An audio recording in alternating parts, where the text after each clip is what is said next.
एक झूठ जिसको कांग्रेस ने अपना घोषणा पत्र कहा है, आज उसकी घोषणा हुई और जिसमें उन्होंने हर काम जो भारतीय जनता पार्टी ने किया उसकी नकल करी, लेकिन नकल करते करते वो अकल लगाना भूल गए। तो एक ऐसा झूठ का पुलिंदा जो आज हमारे सामने आया कि उन्होंने कहा कि हम 500 रुपये में महिलाओं को सिलेंडर देंगे, जो हम पहले से ही दे चुके हैं। उन्होंने कहा कि हम 25,000 रुपये आपके परिवार के इलाज के लिए देंगे, लेकिन उनको शायद ज्ञान नहीं होगा या भूल गए कि आयुष्मान भारत के तहत और चिरायु योजना के तहत हर परिवार को पहले से ही 5 लाख रुपए पर व्यक्ति पर वर्ष मुफ्त इलाज की सुविधा जो है भारतीय जनता पार्टी की सरकार की तरफ से मिली हुई है। उन्होंने किसानों की एमएसपी की बात करी तो वो ये भी भूल गए शायद कि हमारे मुख्यमंत्री 24 फसलों पर हरियाणा में पहले ही एमएसपी की घोषणा कर चुके हैं और 24 फसलें ही नहीं, उन्होंने एक प्रण लिया कि हरियाणा का अन्नदाता जो भी बोएगा एक एक दाना मैं खरीदूंगा। इसकी चिंता हमारे मुख्यमंत्री ने करी और फिर वो बात कर रहे हैं पिछड़ों को अधिकार देने की। तो मैं आज हुड्डा साहब से पूछना चाहती हूँ कि पिछड़ों को अधिकार तो हमने दिया, पिछड़ा मुख्यमंत्री बनाकर, गरीब किसान के बेटे को मुख्यमंत्री बनाकर, हुड्डा साहब क्या आप भी अपनी पार्टी में से किसी पिछड़े कार्यकर्ता को मुख्यमंत्री बनने का कभी सौभाग्य दोगे क्या? फिर आपने कहा कि हम युवाओं को सुरक्षित भविष्य देंगे। मैं आपसे पूछना चाहती हूँ, सारी नौकरियां बेचकर, सारी नौकरियां नेताओं के पैरों में नमन करके फिर से बांटने का प्लान है आपका तो? और इस तरीके से क्या युवाओं का भविष्य सुरक्षित होगा?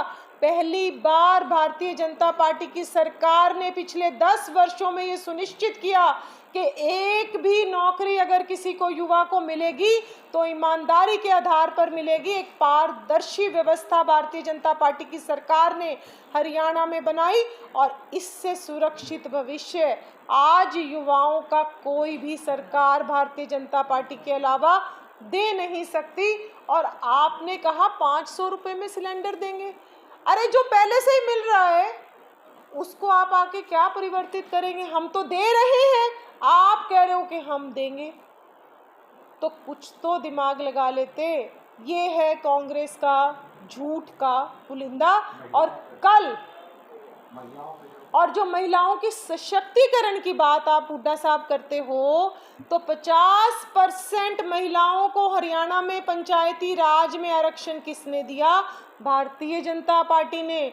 33% विधायक हो चाहे सांसद हो, नारी शक्ति वंदन के माध्यम से किसने दिया आरक्षण? मोदी जी ने दिया आरक्षण।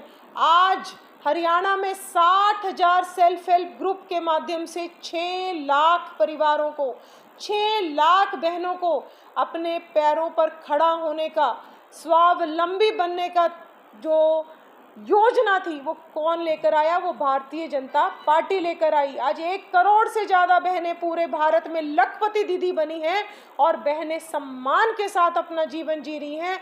और आप नारियों के सुरक्षित भविष्य की बात करते हो। आपने किरण चौधरी जी को कितना प्रताड़ित किया, अपनी पार्टी की सीनियर नेता को, कि उनको भारतीय जनता पार्टी में आना पड़ा। और आज हमारी बहन शैलजा को आप किस तरीके से खून के आंसू रुला रहे हो। अगर आप इतना ही दलितों का समर्थन करते हैं तो आप बहन शैलजा जी का मुख्यमंत्री बनना क्यों नहीं घोषित करते? आप दलितों के समर्थक हैं, बहन शैलजा जी को पूछ नहीं रहे। आप पिछड़े वर्ग के समर्थक हैं, आप मुख्यमंत्री पिछड़े वर्ग से घोषित नहीं कर रहे। आप केवल एक समर्थक हैं, समर्थक दीपेंद्र हुड्डा। बहुत बहुत धन्यवाद। कल हमारा जो संकल्प पत्र आएगा, जो एक पूरे के पूरे हरियाणा में तहलका मचाने वाला संकल्प पत्र आएगा, वो कल उसका विमोचन करने के लिए, उसकी घोषणा करने के लिए हमारे राष्ट्रीय अध्यक्ष, केंद्र में मंत्री आदरणीय जगत प्रकाश नड्डा जी कल यहाँ पर 11 बजे मीडिया सेंटर रोहतक में पहुँचेंगे। तो मेरी सभी पत्रकार छायाकार बंधुओं से प्रार्थना है कि आप कल अवश्य यहाँ पर आएँ और